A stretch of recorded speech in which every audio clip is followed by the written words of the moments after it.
কিশোরী, তরুণ তরুণী, ছাত্রছাত্রী, বয়স্ক, বৃদ্ধ, পুরুষ, মহিলা সবাইকে সালাম জানাচ্ছি। আসসালামু আলাইকুম।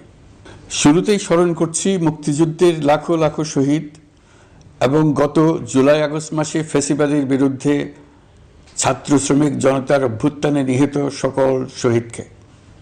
সবাইকে জানাচ্ছি আমার সশ্রদ্ধ সালাম ও গভীর শ্রদ্ধা। আরও স্মরণ করছি তাদের, ফ্যাসিবাদী শক্তির বিরুদ্ধে লড়াই করে যারা আহত হয়েছে, পঙ্গুত্ব বরণ করেছে, চোখের দৃষ্টি হারিয়েছে, যারা 9 দফা নিয়ে দাঁড়িয়েছে, যারা 1 দফা নিয়ে দাঁড়িয়েছে, যারা দেশকে এক হিংস্র স্বৈরাচারের হাত থেকে বাঁচিয়ে। ছাত্র শ্রমিক জনতার অভূতপূর্ব গণ অভ্যুত্থানের পর ফ্যাসিস্ট সরকার প্রধান পালিয়ে গেলে দেশ সরকার শূন্য হয়।